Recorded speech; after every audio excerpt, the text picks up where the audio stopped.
Ley lines, magical grids of energy, crystal technology. Today, on A Dragon's Voice, I will be touching upon these very topics and my understanding of it all. My name is Ruan Hayden, and welcome to A Dragon's Voice.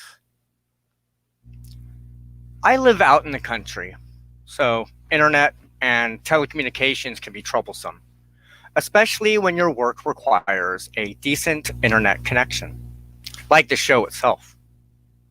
Our sole internet provider comes from our phones, as we use the hotspot feature in order to do whatever we need to do.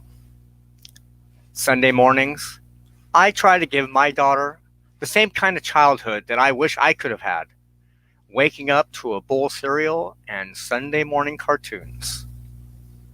Of course, with our lives now, almost everything is on demand, and the slow buildup of one cartoon after another, waiting for your favorite show is on. Well, our internet is not working very well, and probably isn't working too well during this video, because this is live and intense on my data. My daughter was getting very upset because I said she could watch cartoons and it just wasn't loading. I remember as a child many things I learned from my teachers, and that is the fact that there is no difference in energy. Magical energy and electrical energy are intimately intertwined. I could easily fix this problem. Crystal grid. The relationship between man and crystal goes a long way back in the past. Some saw quartz crystal as solid water and stone encased light. And the best part? It conducts electrical frequencies and can be imprinted. With crystal in hand, a small wooden tripod in my phone, I set out to do my work. Now, I am lucky enough to be in an area that has quartz crystal everywhere, and particularly in Grandy Creek. Here in Birdsview, Washington, not even a stone's throw from where I sit now. I placed my phone under the tripod, and the crystal on top went into sensation and then counted down to a meditative state. I summoned the energy, a small tendril of the electromagnetic field of energy, which is created when water and quartz interact, and when quartz and quartz interact. And I pulled it up through my body into my thame and connecting to the quartz, empowering it with magical potential. I asked the indweller of the stone I was working with to talk to the quartz crystal in my phone and offered it the energy from the earth as a conduit of vital payment for its benefit. Then I pushed it forth into the air, connecting with the wave frequencies that connects all of our electronics. And it immediately worked. I'm now not just running my television for Autumn to watch cartoons, but when I was working on the script, I was sitting here on the laptop as well. Why does this work? Where did I hear about such crystal technology? It began with school. My science classes taught me a lot about these topics. But what brought it home was Edgar Cayce, the sleeping prophet. He mentioned so many things in a sleeping state that have indeed been proven scientific developments. The idea of light or color therapy, Edgar Cayce. The use of quartz in our computers, Edgar Cayce. And his recorded sessions bring us to the idea of Atlantis. This resonance with Atlantis is very important. This myth of history is very powerful in itself. The idea that there was a continent or a civilization that high technology and incredibly advanced as compared to us today is still considered French. So I will not be touching on that very deeply. The idea that sacred sciences that the Atlanteans had, such as geometry, can be used to tap into an alternative energy source. This This energy makes energy is more tangible, made more real. Place said to this on a ley line. It's scientific energy potential intersect with other lines of energy. These intersections have various names. I like to call them nodes. In these areas, if one knows the key, you can harness this energy in a variety of ways. Almost every single sacred site on the planet has been found or claimed.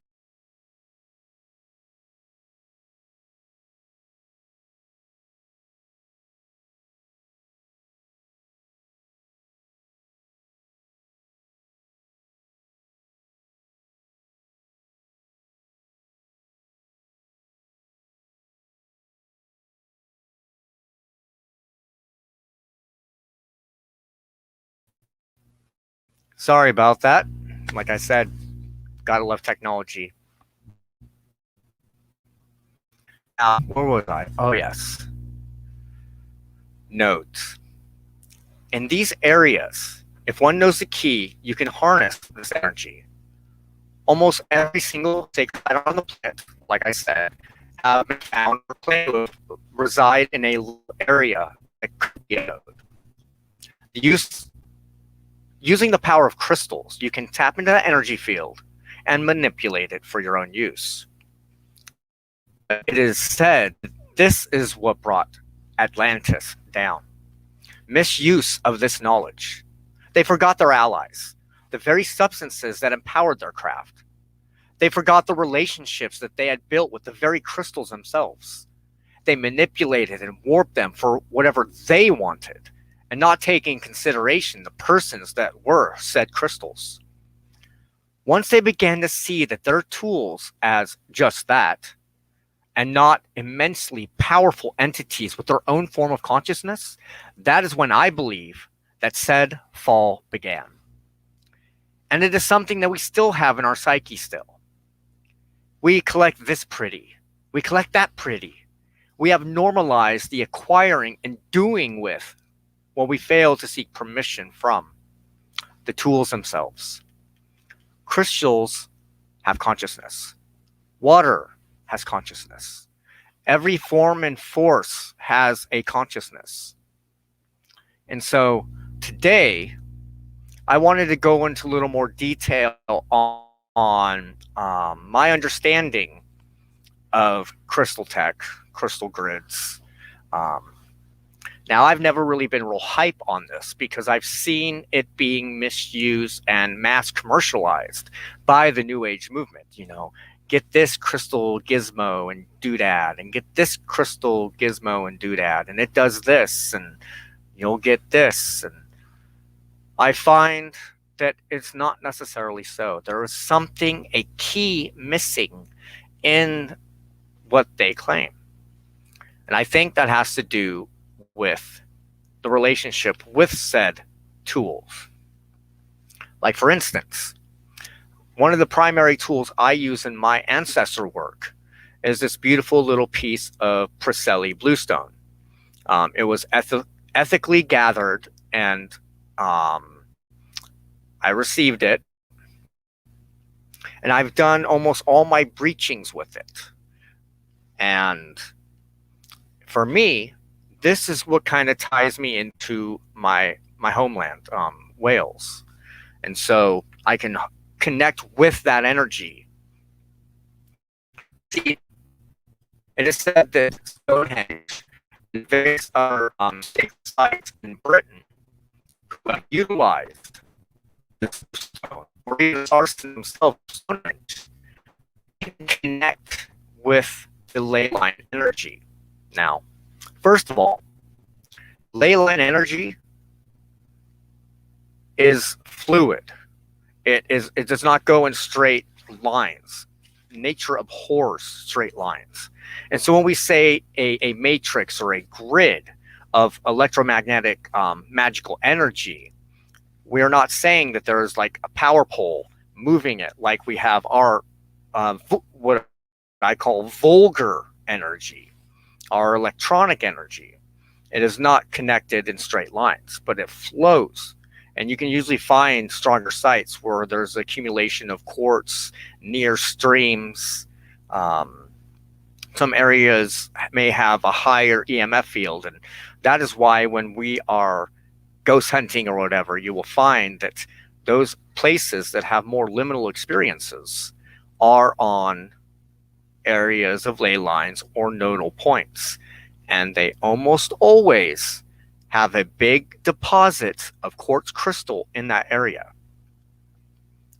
And so the reason I wanted to bring this up today is because as a fairy traditionalist, there is a different paradigm view from the most commonly attributed worldview in the New Age community, particularly in Wicca and witchcraft, about we seem to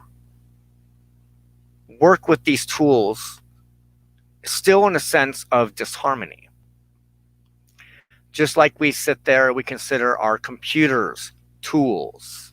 We look at our wrenches and stuff like that. We see them as tools. We don't see them as having personhood.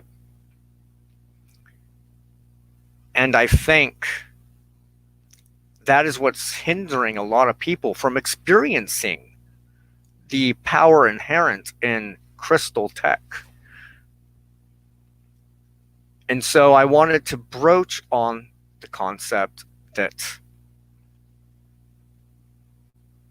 while we can't do magic, we can use the various spells that we have acquired or made in a very scientific format. You do X, Y, and Z, and if it's been a spell that's been used constantly and stuff, then the next thing will occur.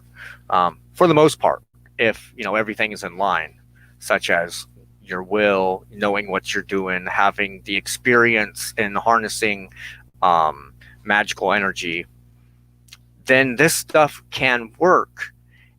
But the major reason it may not be working as well as you should like is because you see them as components and not as persons.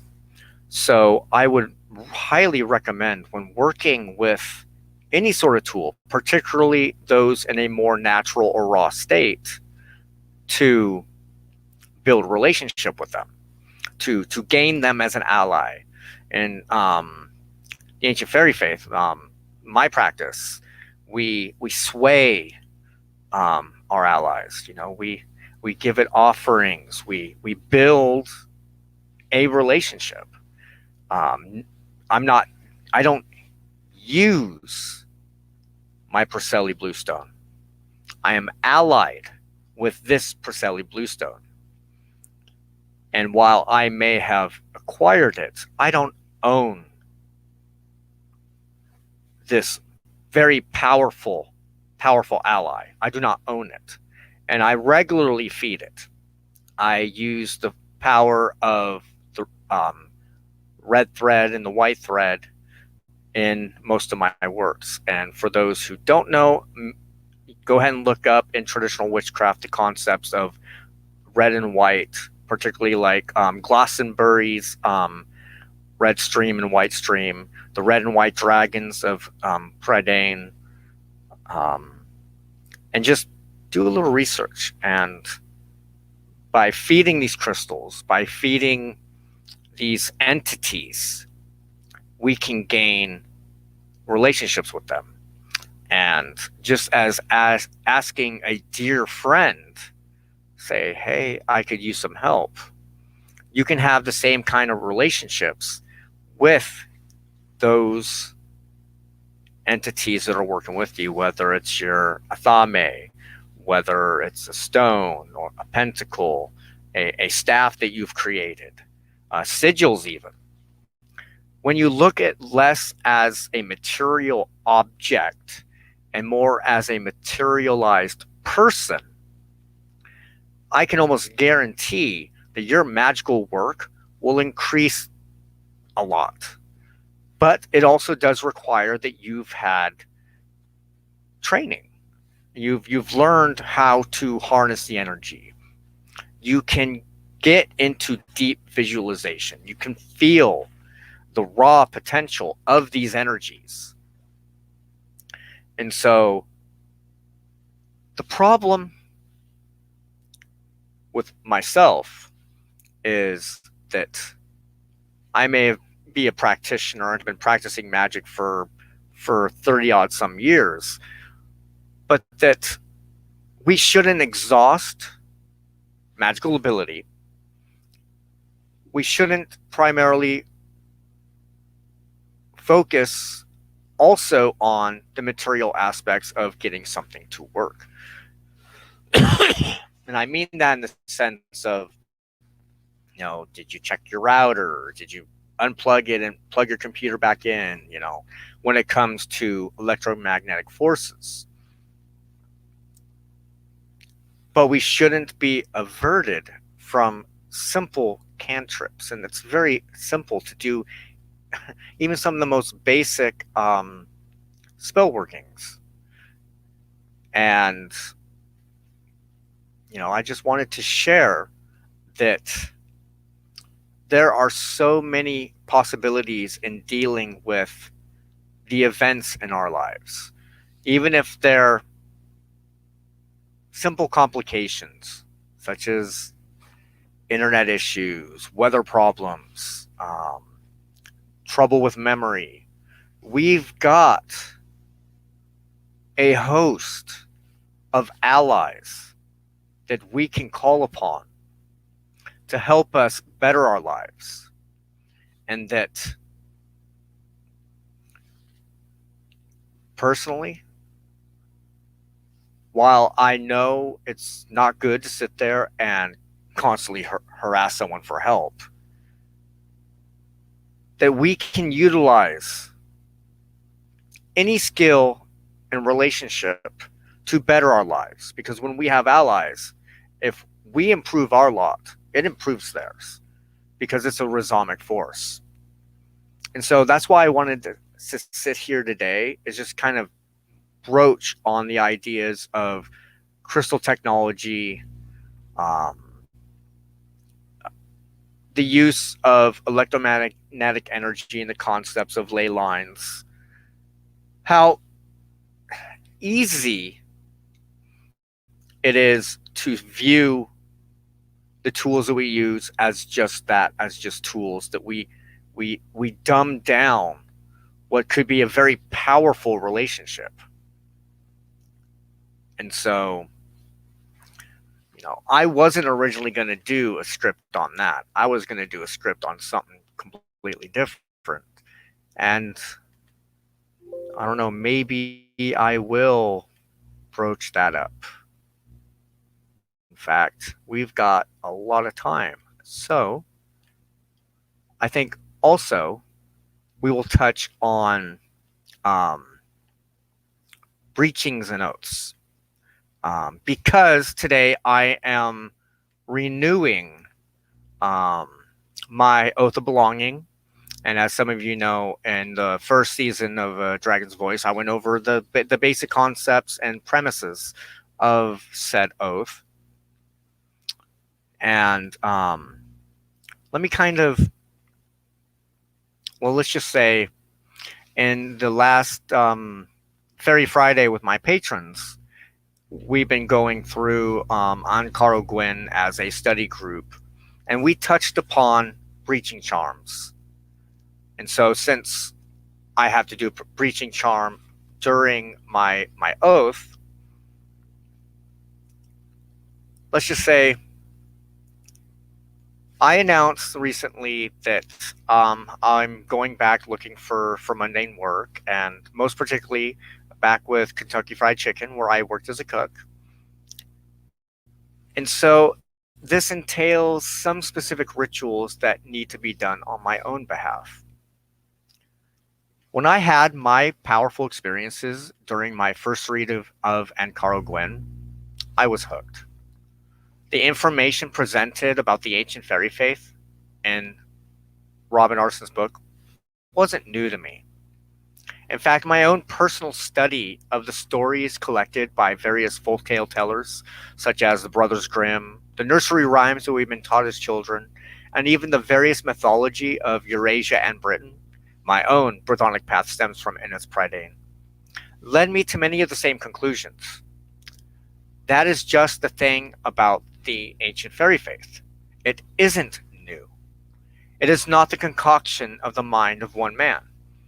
It is a distilled knowledge base at the heart of our psychology, deep within the layers of unwisdom, which is also passed to us by our ancestors and societies. And it is our inheritance. You see, I already knew this information. It was only that it was put into words by someone else and published to the public. I didn't convert. I wasn't groomed, unless groomed by my own experiences and devotion to the search for the Lady and Lord. I also certainly did not become brainwashed by a guru, unlike many of the lies spread about that author. You see, the ancient fairy faith is a perennial tradition. And I do not mean by the idea of church, religion, denomination, sect, or creed. And it creeps up on the populace as it will, as they over there have faded. It is indeed the true old ways. True in the sense that it is a proven track record in the daily lives of our ancestors. Old in the sense that it is truly animistic, the faith behind the faith, the gods behind the gods as mentioned in Aradia, Gospel of the Witches by Leland, the Ondadian, the not gods. Through personal experience and breaching, I gained those needed allies, the familiar spirits as mentioned in church trial records, which allow witchery to work.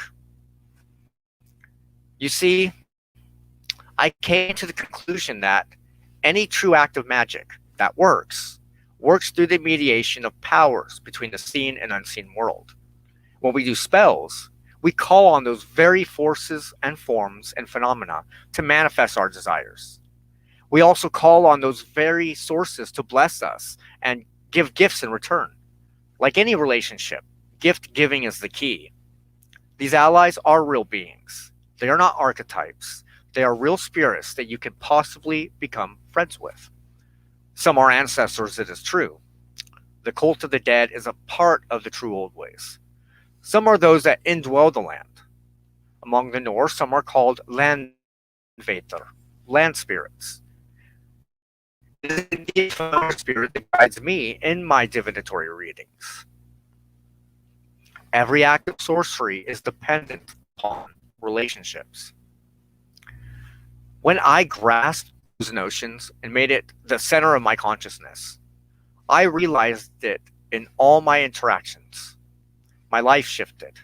I never could do spell work for myself, such as looking for a job, manifesting love in my life, and all those things that I did that worked for my clients and have it be successful. I was lacking something, and that something was a true friend in the unseen. Once that relationship was made, it was through the oath of belonging. When I became an adherent of the Ondadian,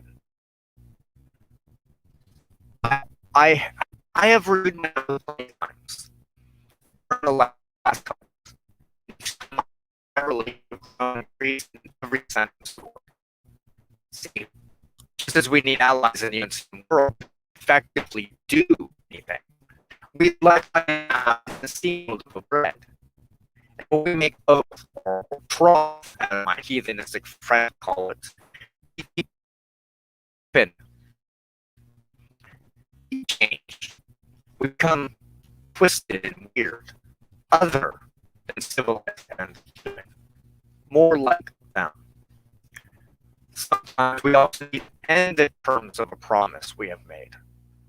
Now, all of our tales talk about the dire consequences of breaking Tunget, Gaza, Irish Ken. I am mindful of the story of Kool-Aid and the Tunget of not eating a specific kind of meat, and although not to refuse the meal offered freely. The source, what happened, caused the events of the cattle raid of Cooney, I believe, and his interaction with the market. Speaking can also be simple as golden secret has been properly kept, or in my case, not shaving beard again.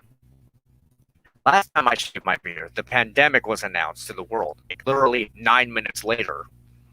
And so I dedicated the growth of my beard to that I would not shave it again for fear of another disaster. No, I don't feel that I was the sole reason, because and that is an arrogant lie. One person is just that important to affect the globe. Now, some people are bounded to the land in sacred ways, and so their actions do have fateful consequences for a group of people. These are the same people that tended to be offered to the gods to avert a disaster, such as sacred kings and the like.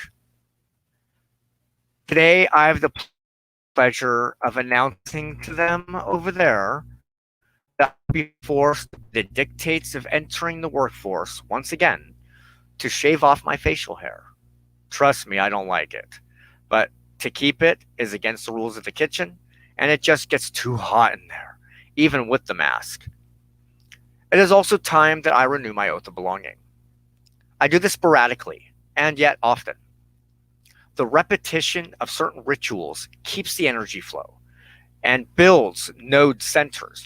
If you do a certain ritual consistently in a sacred place, a liminal spot, it builds energy and can actually cause a node to form in the ley line type energy, is the best way to scientifically explain it. The reciprocal mediation of my interactions here, my allies' interactions,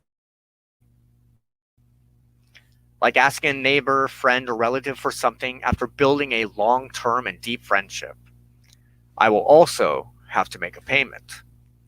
This is why, during this breaching, I will also be performing an atili, a recompense for the breaking of this taboo. It is an offering for a payment by doing a hurtful act, by breaking a promise with a beloved friend. And the substances to be offered? My hair itself, some slightly fermented juice, a couple of bananas, and the coffee grounds that I collect throughout the day. Because of this, I decided that this is the perfect subject for an article. I usually have a hard time writing, and it is because of my worldview about being an author. I think merely the act of writing and talking with a beloved friend has helped me to open the floodgates. I have previously worked through, like I said, the concepts of the phrases of the Oath of Belonging as granted permission by Robin Artisan.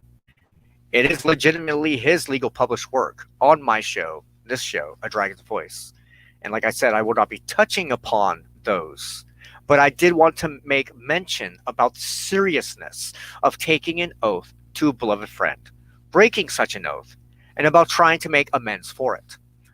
Just by being, we have debts. We have promises. And there are always consequences for any action or thought we have.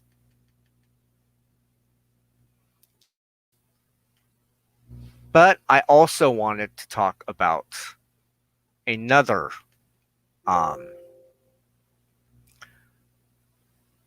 article that I put together that I wasn't sure I was going to share, but since I also had time, I wanted to talk about the events that happened 20 years and a day ago.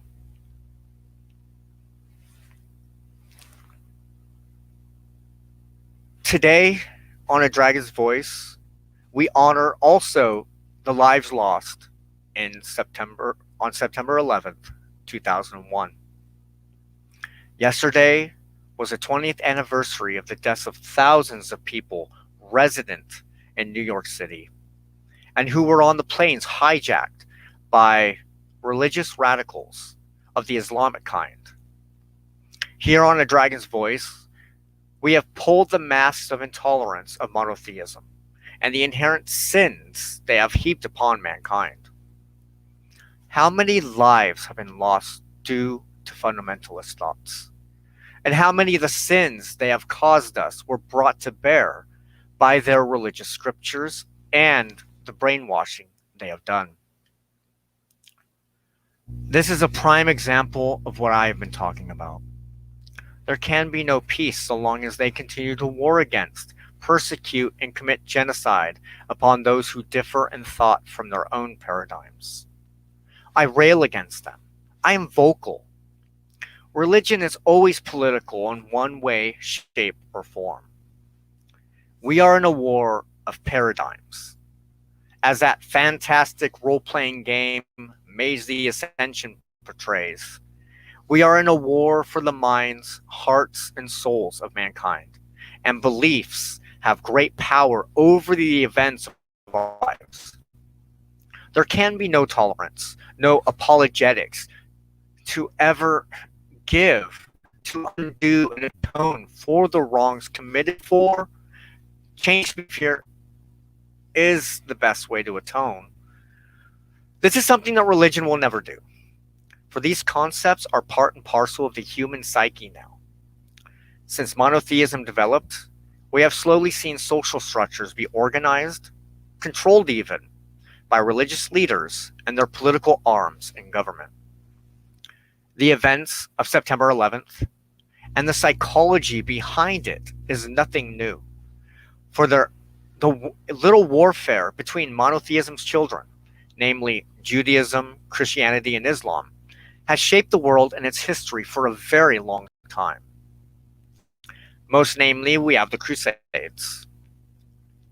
I am referring to the stranglehold of Rome and its particular brand of churchianity against others who proclaim Christ, and against the children of Allah, Muslims.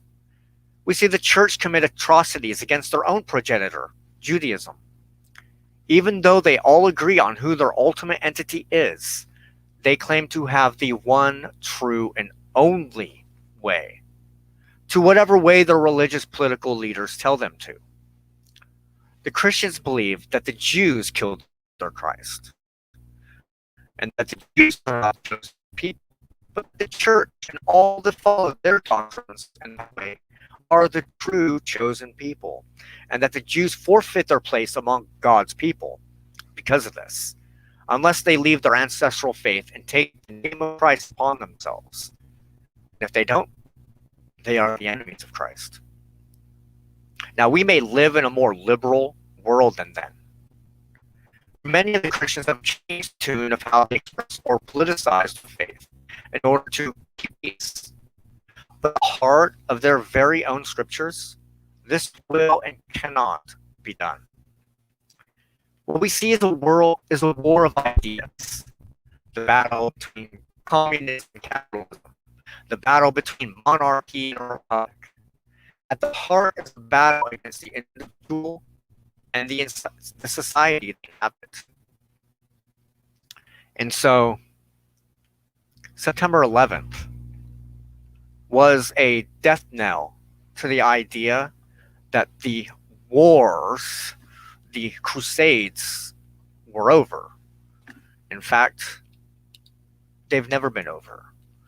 Just like the war against capitalism and communism, it's not over. The Cold War never ended.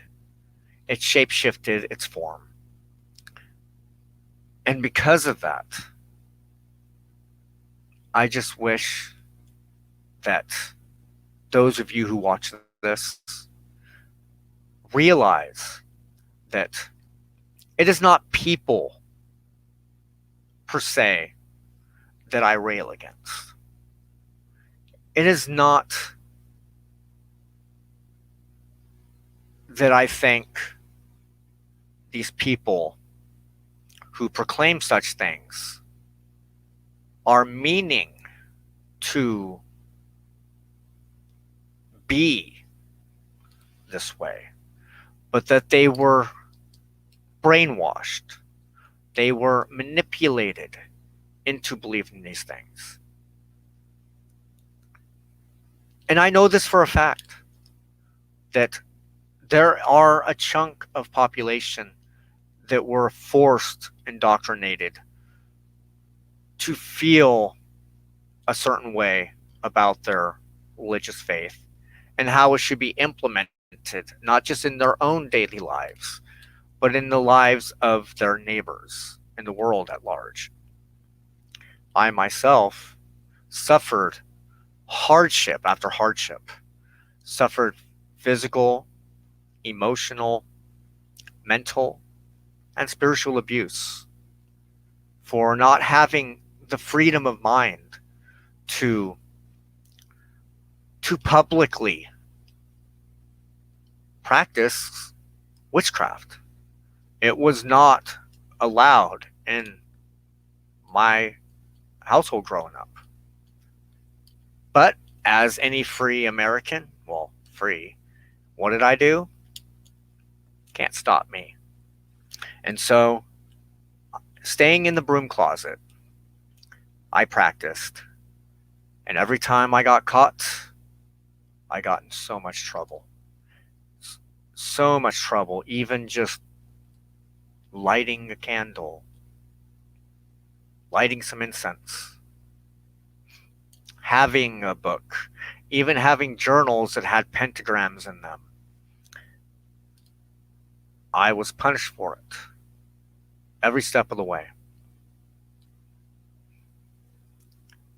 And so that is why I stand up and I do these videos and I say these things, is because I know I'm not the only one.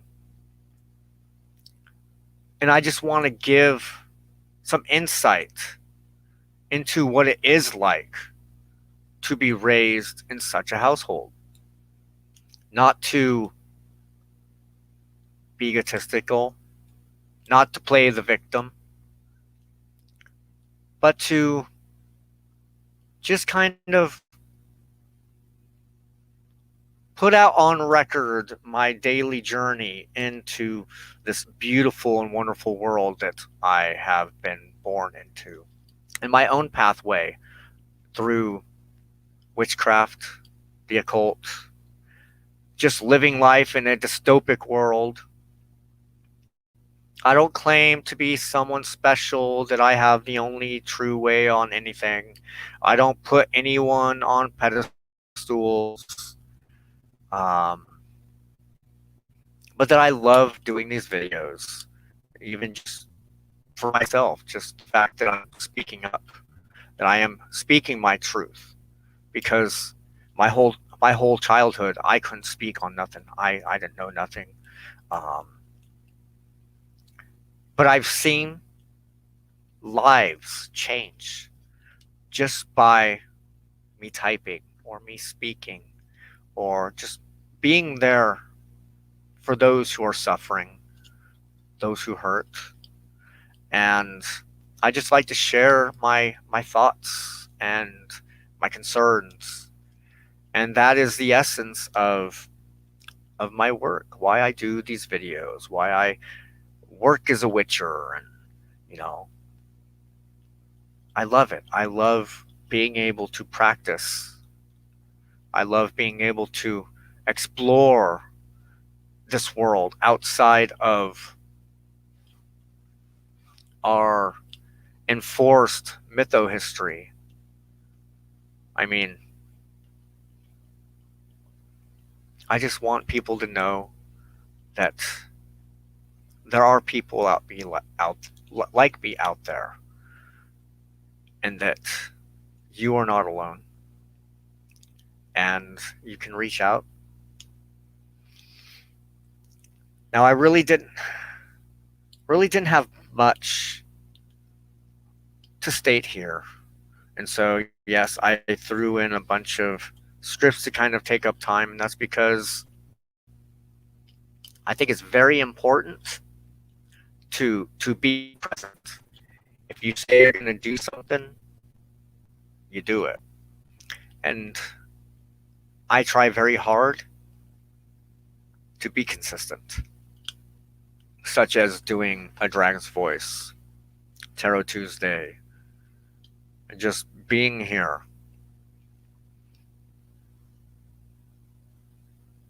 But I do want to touch upon a few other things before I end this video. And yes, I am fidgeting, and that's because I am being real.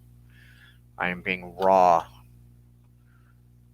and have taken that scorpion exoskeleton off and can kind of show some of my gushy innards, my soft teddy bearish personality.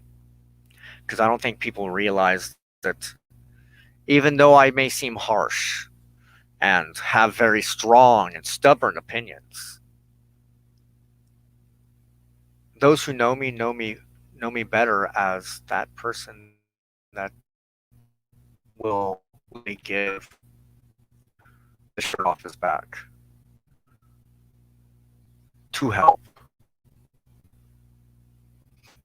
And so if you like these videos, if you want more, if there's any specific topic you want me to cover, let me know, and I'll have more content.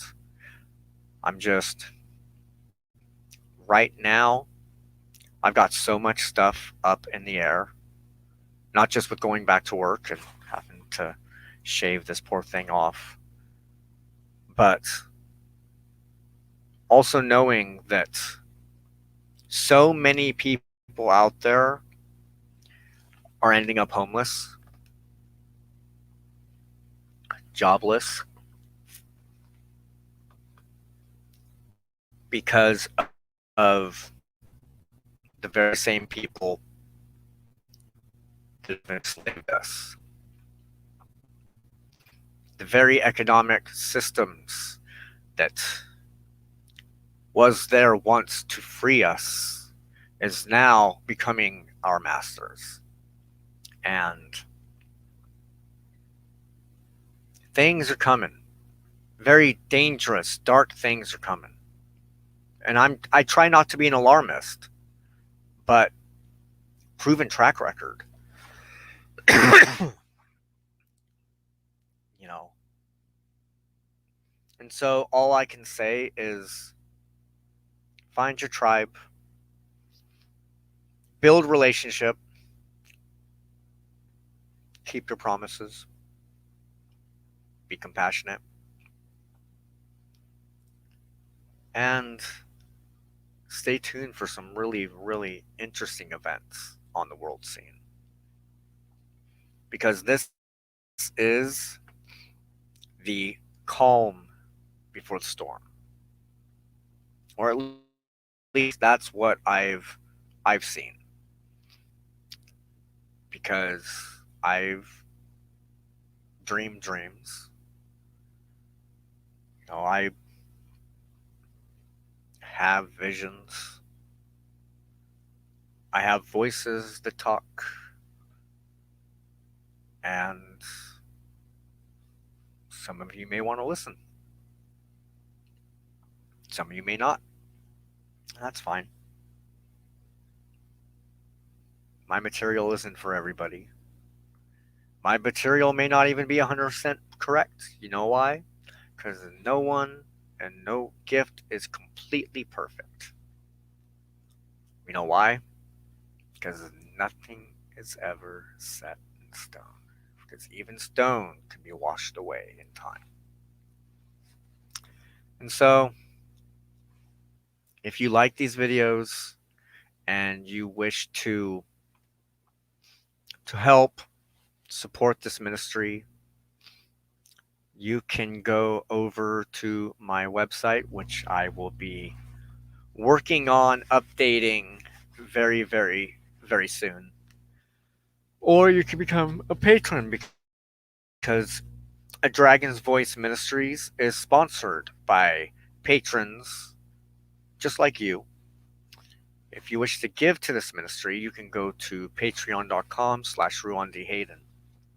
And I got a lot of goodies and stuff that I present over there. You know, some tiers you get, you know, special articles and thoughts and stuff that I share, and news articles I find that may be relevant.